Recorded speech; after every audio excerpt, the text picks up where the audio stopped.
Olá, pessoal. Bem-vindos e bem-vindas aqui ao Conexões Ribeirão dessa semana. O nosso encontro aqui na TV Tati, né? Na multiplataforma Tati, todas as terças e sextas, trazendo sempre um convidado todo especial para tratar aí de um tema que está na ordem do dia, que interessa aí a toda a nossa cidade, a toda a nossa comunidade, falando de cultura, educação, meio ambiente, literatura, né? E hoje, em especial, nós vamos ter uma entrevista, né? Para lá de sensacional, porque vamos falar de literatura, de filosofia, de publicidade, de arte. Nós estamos recebendo aqui hoje nada mais, nada menos do que o nosso querido Matheus Arcaro. Matheus, bem-vindo, meu querido. Lages, primeiro é um prazer estar aqui e segundo, assim, eu fico avexado com tantos adjetivos assim, né? Mas não é tudo isso? É? E alguma coisa a mais que eu não falei, né? Me parece, né? O Graciliano Ramos falava que quando existe muito adjetivo é sinal de que o substantivo está fraco, cara. É? Será que é verdade não, mas isso? e o substantivo acompanhado do adjetivo? Não. Aí fica coisa... Aí dá uma dança boa, né? Dá uma dança boa, Pô, né? Eu fico felicíssimo com isso. Muito bem-vindo, tá? Eu agradeço a oportunidade, Lages. Legal, muito bom, Matheus, a gente conversar aí com você, né?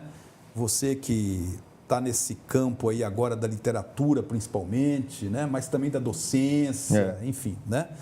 Matheus, mas você começou como publicitário, né, meu querido? Pois é, cara. Dá para imaginar isso? Pois é, foi sua primeira formação, a sua primeira área profissional também. Conta um pouquinho, como é que foi esse ramo aí da publicidade? Então, quando a gente está no ensino médio, geralmente a gente não sabe o que a gente vai fazer, né? Tá meio indeciso ainda, né? Escolhendo ainda, né? Eu sempre gostei de escrever, eu vou falar isso mais pra frente, né? E assim, eu gostava daqueles comerciais legais, daqueles títulos bacanas de revista, jornal, etc. Falei, eu vou fazer isso aí. Eu vou escrever títulos de revistas, jornais e comerciais de TV, etc. Bom, comecei a fazer publicidade e propaganda e no final das contas, cara, eu gostei da coisa. Fiquei 6 anos, inclusive fui dono de agência em Ribeirão Preto. Olha só. Tive uma agência relativamente grande, atendia grandes contas e tal, mas a determinada altura a coisa começou a não me satisfazer mais. E esse tchan, essa mudança aí, né? Primeiro você então deixou a publicidade para a docência, para dar aula. Então, eu fiz uma viagem longa para a Europa, 50 dias. Então teve alguma coisa aí que mexeu, né? Teve. Eu fiz uma viagem longa para a Europa, uns 50 dias, e quando eu voltei eu falei, cara, eu preciso mudar o rumo da minha vida, saca? E no mesmo mês eu me inscrevi no curso de filosofia.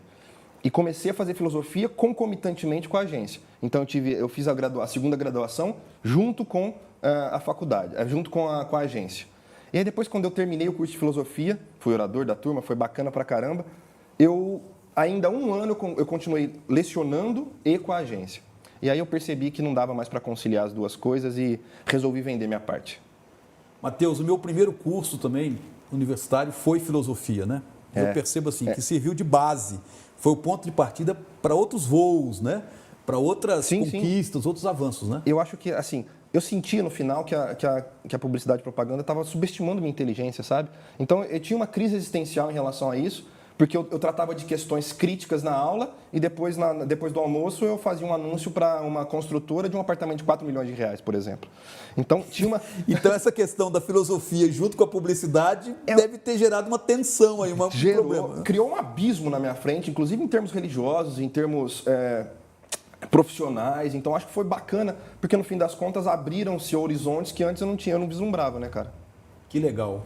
Muito bom. Matheus, e aí você entrou no campo da filosofia, né? E começou a dar aula logo depois também? Como é que foi essa Foi questão? no ano seguinte já, eu comecei a dar aula no Objetivo, que é uma escola bem famosa aqui em Ribeirão, né? E aí depois outras escolas foram aparecendo. No primeiro momento, eu lembro até hoje, o primeiro dia de aula, cara, me colocaram logo no cursinho. E eu com as pernas tremendo assim, né? Nem sem saber o que falar, papelzinho na mão, então, o Platão, né? E ficava daquele jeito. Depois a gente vai pegando o jeito, né? Você pegou aula de história, né? Como professor, foi a história que Não, você... filosofia e sociologia. Filosofia e sociologia, tá. Então, no começo a gente fica nervoso, claro, né? Depois a gente vai pegando o jeito e a coisa vai indo organicamente. Matheus, eu estou me lembrando aqui também, porque minha primeira aula também foi de cursinho, né? Eles colocam a gente no cursinho. O batismo de fogo foi o cursinho, né? 100 alunos na sala. Da primeira aula, eu expulsei a metade da sala. Autoritário. A primeira bagunça, confusão.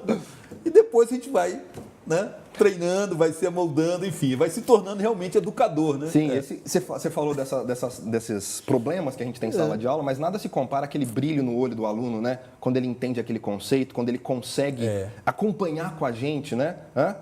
É um orgasmo intelectual, e quando né? tem interação, né? Claro, quando ele responde, quando ele pergunta, enfim, quando você percebe que a coisa está andando. Construir o conhecimento é uma coisa isso magnífica, né? Isso é ótimo. Junto com o aluno, né? Essa coisa dialética, para usar um termo da filosofia, é uma coisa, assim, é um prazer muito grande, né?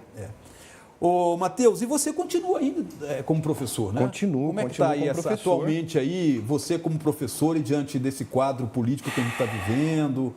Como é que você está vendo isso aí, Matheus? Você viu que eu dei uma respirada fundo, né? Porque tá difícil, né? Para usar um jargão, né, que a gente ouve sempre, são tempos sombrios, meu caro, né?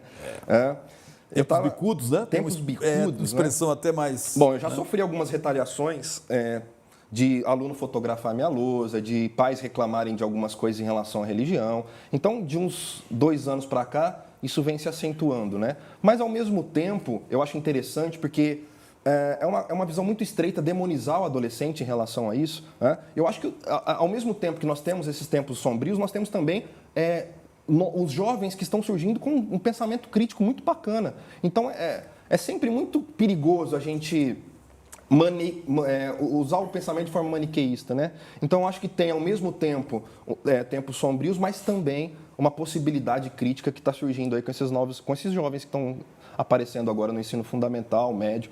E, além disso, claro, eu tenho dado bastante curso, palestra, oficina. Eu vou dar uma oficina de escrita literária. Então, assim, as oficinas e os cursos também estão complementando essa vida de sala de aula.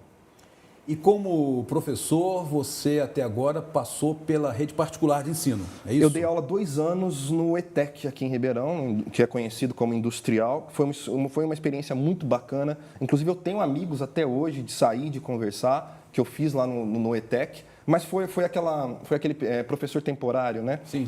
Então, a minha docência de 10 anos, mais ou menos, 80% foi no ensino particular. Ensino particular. Sim. E o aluno da rede particular, você acha que ele tem possibilidades, encontra um espaço mais crítico ou mais restrito em relação, por exemplo, ao aluno da rede pública? Como é que você vê essa questão das duas redes aí? Eu acho interessante essa questão porque o que permeia o telos, né, o objetivo do ensino particular é o vestibular.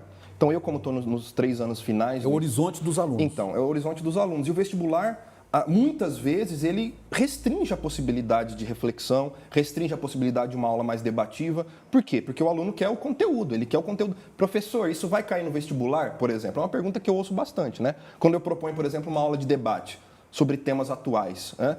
Então, o vestibular é um fator de restrição. Mas, ao mesmo tempo, a gente consegue cumprir o conteúdo programático e fazer aulas debativas, fazer aulas com reflexão sobre o que acontece no Brasil, na nossa cidade. Então, acho que dá para conciliar essas duas coisas. Ô, Matheus, mais uma preocupação, né? Aqui mesmo no Conexões, a gente tem sempre recebido amigos aqui, né, nas entrevistas, falando de educação, é um tema recorrente aqui, né, no programa. E sempre vem essa questão de que a escola hoje parece um campo de batalha dos grupos aí, da sociedade, né? Que querem estabelecer um controle, querem estabelecer uma intervenção no currículo, né? Agora mesmo, recentemente, aquela invasão lá do Colégio Dom Pedro II no Rio, né? Eu vi. Por deputados do PSL que chegaram lá fotografando cartazes, dizendo que estavam ali para fiscalizar conteúdo político na escola, etc., né? Veja... há uma luz no fundo do túnel para isso aí, Matheus? Você acha que a gente vai atravessar esse contexto, essa conjuntura de que maneira? Como é que vai sair disso, meu querido? Primeiro vamos falar um pouquinho do que está acontecendo, né, no Brasil, que eu acho que é uma coisa bem estarrecedora. Eu já ouvi muitas vezes a expressão doutrinação, não é? É uma expressão que está muito em voga hoje e tal. E dizem que a escola doutrina os alunos. Nós já vivemos um período assim no Brasil, né, na ditadura militar, em que matérias como sociologia e filosofia foram tiradas do currículo. Nós já sabemos qual é a pretensão e substituídas por outras. Isso, né? Que educação moral e cívica, por exemplo. Que eram tradicionais, que vinham desde a época do Império, mas vieram com outro objetivo, né? Claro, claro. E travestidos de um patriotismo que nada tem de patriotismo, né? Porque no fim das contas, aí eu trago o Habermas, o patriotismo não é saber cantar o hino, não é soltar frases de efeito, não é isso. Patriotismo é respeitar a Constituição. Patriotismo é ser brasileiro na medida em que eu respeito as leis. Bom, esse é um ponto, né? Agora, falando de doutrinação. Cara, suponhamos que a escola doutrine. Vamos partir dessa premissa, né? Se a escola doutrina, ela seria um contraponto à mídia que doutrina, à igreja que doutrina, aos pais que doutrinam. Então, mesmo se ela doutrinasse, ela seria um contraponto interessante a todas as outras formas de doutrinação que existem. Por que ninguém fala da doutrinação da mídia, por exemplo? Ou da doutrinação dos próprios pais? Será que os pais têm de fato direito, de só pelo fato deles acreditarem no Deus XYZ, deles incutirem isso nos próprios filhos? É uma questão interessante a se perguntar. E dá uma discussão interessante essa aí, né? Porque os filhos são propriedade dos pais. Eu estou falando como pai, eu tenho 2 filhos. Então eu tenho o direito de... e filho, esse é o Deus verdadeiro. Ou incutir ideias machistas, racistas, misóginas nos meus filhos? Eu acho que é uma questão interessante, né? Muito interessante. Muito atual, inclusive. Exatamente. Né? Então, esse contraponto aí da escola com outras instituições que você colocou, acho que vale a pena refletir, né? Claro. Porque ninguém fala da doutrinação da mídia, e olha se a mídia não doutrina, filho. Desde que a gente se a mídia não faz a cabeça de toda a sociedade, né? Claro, né? E partindo de um pressuposto falso, que é a escola doutrina, né? Porque eu tô na escola particular agora, por exemplo, e tem professores de N linhas ideológicas, né? Mesmo que eu chegue na escola com a camisa do Che Guevara, vai ter outro professor que vai chegar com a camisa meu partido é o Brasil. E o aluno... e outra coisa interessante que me vem à tona agora... Falar em doutrinação na escola é partir do pressuposto que o aluno é um imbecil, que o aluno não tem condições de avaliar o que é de fato benéfico ou maléfico para ele, né? É aquela velha história de que o aluno é uma tábua rasa, que você faz o que você quiser com ele. Não, né? Cara, isso é um absurdo, ainda mais em tempos tão tecnológicos, em tempos tão interconectados. Sim, o aluno já chega na escola, ou ele está na escola, mas recebe uma carga enorme de informação, né? Principalmente das redes sociais, principalmente da mídia também, enfim, né? Ele está ali. E isso também leva a uma outra reflexão, lá, se me permite fazer, né? Que é o modelo e o papel da escola no século XXI. Né? De que escola nós estamos falando hoje? Será que essa escola que nós estamos construindo, será que ela conversa com um adolescente de 15, 16, 17 anos? Porque o adolescente hoje ele vê N possibilidades informativas e aquele formatinho de escola, com a carteirinha enfileirada, com os alunos uniformizados, né? Eu acho que não corresponde mais ao que o aluno anseia. Não por acaso, um pensador do final do século XX, Foucault, vai comparar a escola, a fábrica e a prisão. E a prisão, presídio. Porque, no fim das contas, é o mesmo mecanismo de funcionamento, né? De controle, de intervenção, enfim. Né? O ano passado, eu tive uma conversa com o Pacheco. Você conhece o Pacheco? Sim, o Pacheco. A Escola da Ponte. Né? E ele tem uma frase interessante. Está em Brasília, né? Agora. Ele está em Brasília? Está morando lá. Interessantíssimo. A Escola da Ponte, em Portugal, para quem quiser interesse, vale a pena pesquisar. Né? E ele fala, nós temos professores do século XX, uma instituição do século XIX e alunos do século XXI. O que vai dar isso aí? Exatamente. É possível fazer. Então, a gente precisa rever essa possibilidade da escola para que nós, de fato, possamos fazer uma educação crítica. Matheus, vamos dar um intervalinho, nosso break aí para publicidade, né? Daqui a pouquinho a gente volta, tá bom? Maravilha.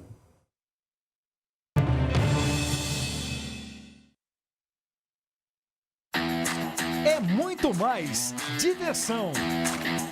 Olá, eu sou tendo essa Patrícia dificuldade. Penteado e quero fazer um convite para você. Estar junto comigo de segunda a sexta, a partir da 13h, para iniciarmos a tarde juntos. Tudo em altíssimo astral. Eu te espero, hein?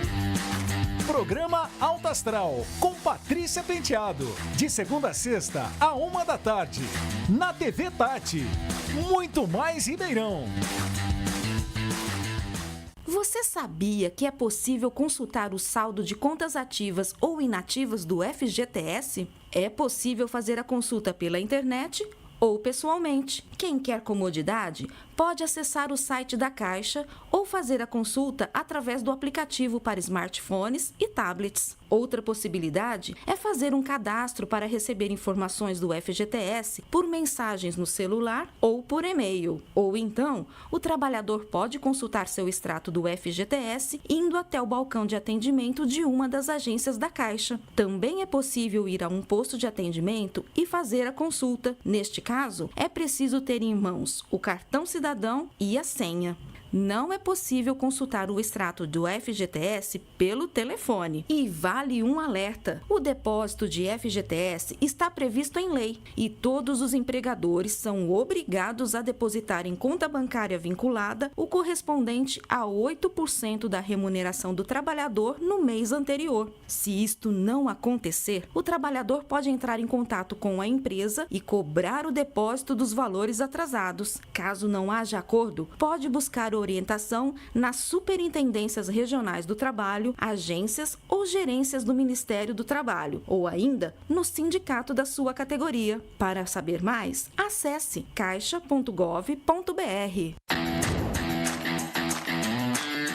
É muito mais música.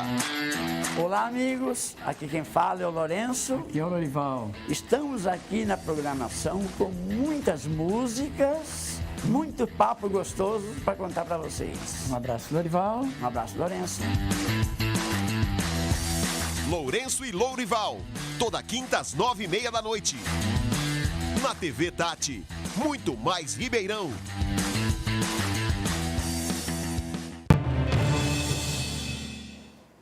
Voltando a Conexões dessa semana, entrevistando aí Matheus Arcaro, né? Ele que é escritor, professor, filósofo, enfim, um currículo, né? E uma, não só currículo, né? Até mais do que isso, né? Um portfólio bastante extenso. Matheus, vamos lá continuar nossa conversa aqui, meu querido. É o seguinte, ainda na questão da educação, queria, né, uma proposta que está chegando aqui em Ribeirão Preto, mas já tinha chegado em outros lugares aí pelo país afora, inclusive com muita força em Brasília, a questão da militarização das escolas, né? Você que é professor, você que mexe diretamente com escola, com alunos, enfim. Como é que você vê essa questão de colocar militar para tomar conta de escola? Em Brasília agora, os que já estão na escola estão reivindicando também serem diretores da escola, porque ela tem um processo de eleição do diretor, né? Eles querem participar como candidato. Como é que você vê isso, meu querido? Um dos discursos desse governo atualmente eleito era que ele seria contra o aparelhamento do Estado, né? E eu acho que eles estão aparelhando absolutamente tudo, inclusive a educação. Eu sou veementemente contra, obviamente, por questões muito simples. A educação, ela não está vinculada ao autoritarismo, mas à legitimidade da autoridade. São coisas bem diferentes. Isso está lá em Weber, já no final do século XIX. São coisas muito diferentes. Então, se você quiser impor rigidez ao adolescente ou à criança, no sentido de cima para baixo e não dialogar com ele, no fim das contas nós temos resultados reversos do que nós esperamos. É o contrário. Essas pessoas que estão pensando em educação no Brasil, na verdade, eu acredito que nem pisaram em sala de aula. Muito provavelmente nem sabem o que é uma sala de aula. Então, no fim das contas, o autoritarismo ele traz resultados nefastos e contrários ao que se espera. Porque a educação, a cultura, né, são filhas da liberdade, né? Eu acho que é por aí, né? Da liberdade, não da libertinagem. É que as pessoas confundem essas duas coisas. E se eu tenho liberdade, por exemplo, que eu dou para os meus filhos, é a liberdade de, inclusive, impor limites. Mas impor limites na base do diálogo. Por que eu não posso fazer isso, papai? Por causa disso, disso e disso. O mesmo raciocínio vale para o professor. Porque não adianta nada eu falar para o adolescente ficar quieto ou simplesmente fazer ele cantar o hino toda sexta-feira, que não é isso que vai fazer ele ficar mais comportado ou mais patriota. Muito pelo contrário, ele canta o hino, por exemplo, sem saber o que significa.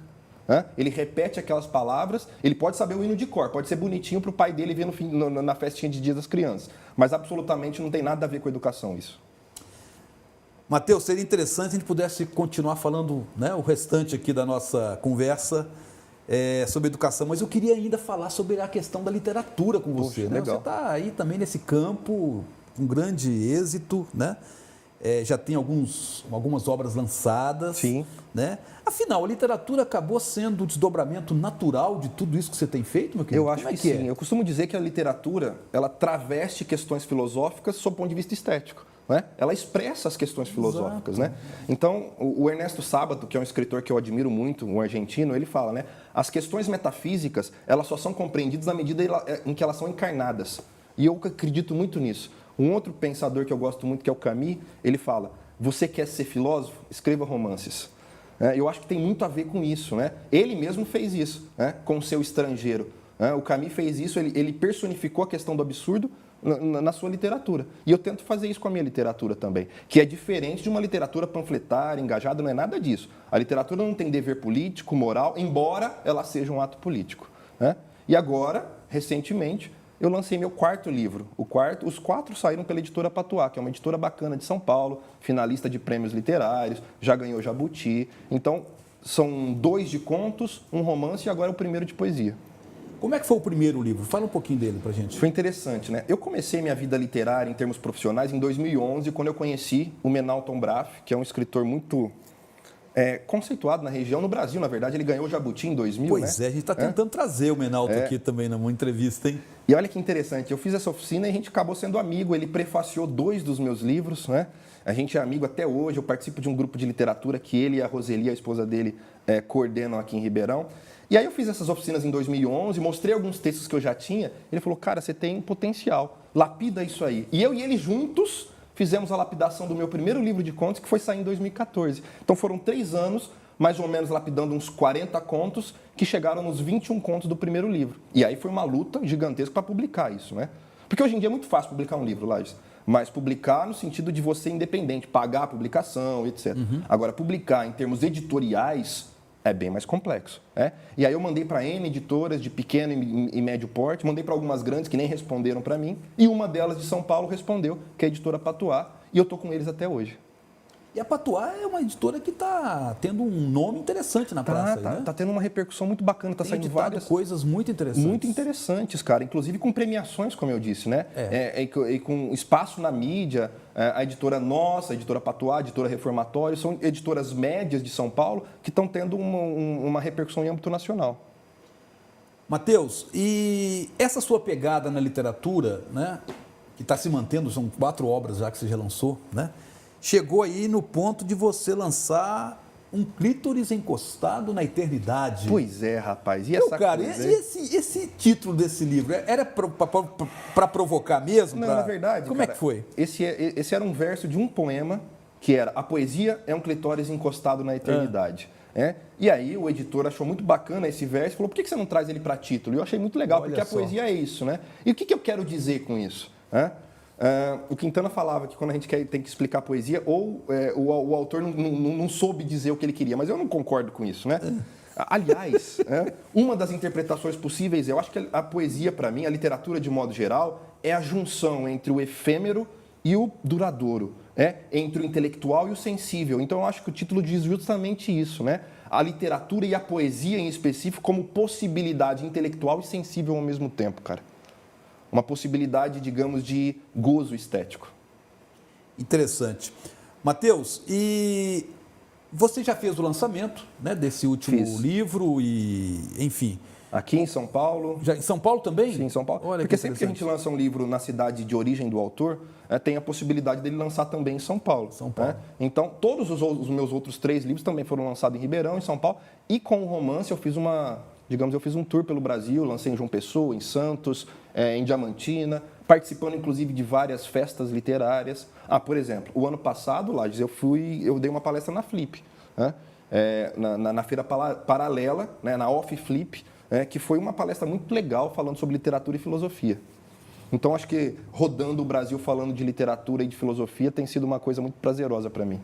E você disse que teve em Diamantina? Tive em Diamantina. Como é que foi esse lançamento em Diamantina? Foi muito legal. Eu dei uma palestra lá, sobre fazer literário, especificamente sobre contos, e eu fiquei encantadíssimo com a cidade, né? Morei lá 5 anos, meu querido. Você morou lá? Dos 11 aos 16 anos em Diamantina. Então nós temos, olha, e uma cidade que eu fiz muitos amigos lá, sabia? Nessa uma semana que eu fiquei lá. É porque a minha cidade natal é pertinho dali, Curvelo. 2 horas. Sim, eu ouvi falar bastante. Você deve ter passado por lá para chegar em Diamantina, né? E eu saí de casa com 11 anos, fui para o seminário em Diamantina, estudei lá 5 anos. E vivi. Aliás, essa minha paixão pela história, essa questão toda, vem de Diamantina, né? Nossa, eu fiquei encantadíssimo com a cidade, cara. E pretendo voltar em breve. Legal. Agora, essa questão dos prêmios, você já teve algumas premiações aí também, né? Tive algumas premiações regionais. Aliás, é interessante você lembrar disso, porque o meu primeiro livro só foi possível porque eu ganhei um prêmio de contos da Off Flip, lá de Paraty. Então, isso é interessante, né? Até uma dica para quem quer começar a escrever e tal. Participem de prêmios literários. Eu acho que é uma coisa bem interessante. Os prêmios literários, eles projetam a gente nacionalmente. Então, depois que eu ganhei esse prêmio em Paraty, que as editoras começaram a olhar com outros olhos, né? Foi um conto que, inclusive, estava no primeiro livro. Então, nas minhas oficinas de escrita literária, eu costumo falar isso bastante, né? Um escritor, ele não é feito de inspiração, porque eu não acredito nisso. Inspiração é uma coisa que é um conceito do romantismo que inventaram para falar que o poeta é tipo alguém que recebe, né? Tipo um médium, não é nada disso. Literatura, arte é trabalho e trabalho. Claro que tem o talento também. Mas, enfim, o que eu estava falando é, participar de prêmios literários é uma maneira de tentar projetar o seu nome para as editoras verem você.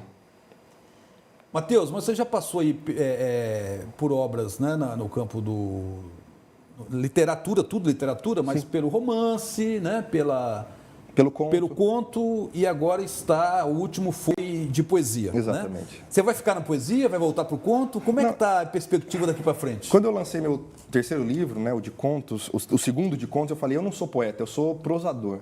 Né? E olha só como a língua atrai a gente, né? A gente não pode ficar falando coisas por aí, né? Ainda mais quando a gente tem essa possibilidade de registro tão fácil hoje, né? Porque eu já tinha poemas escritos desde a adolescência, né? E aí o que eu fiz? Eu peguei os últimos, lapidei eles e mandei para o editor. E o editor gostou bastante. Então vamos publicar esse também, Matheus. Nem estava nos planos publicar esse agora. Só que eu me considero um prosador, sobretudo um contista.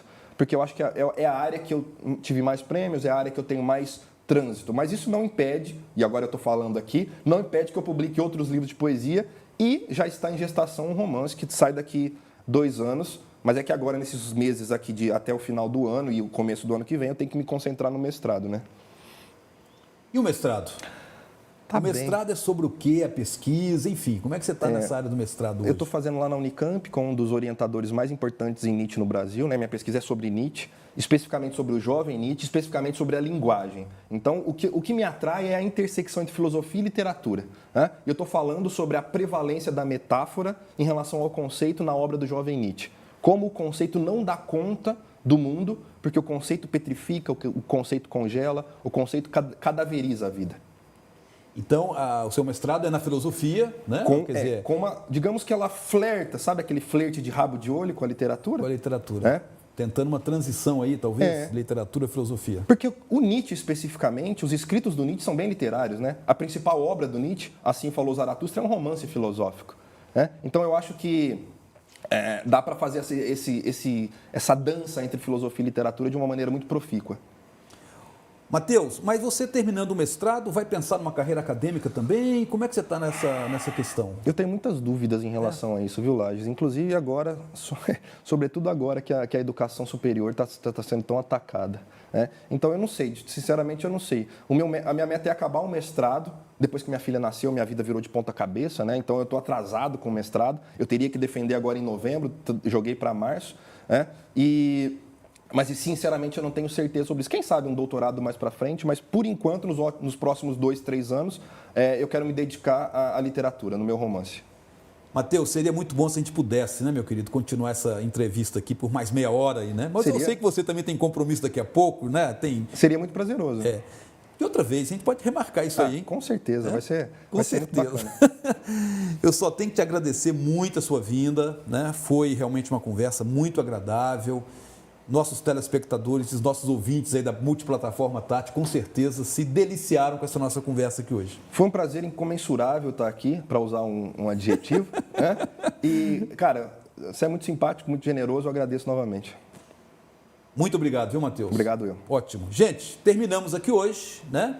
Mais um programa Conexões aqui pela multiplataforma Tati, chamando todos vocês aí para a próxima semana com mais uma entrevista, com mais um tema interessante, com mais um entrevistado todo especial. Até lá!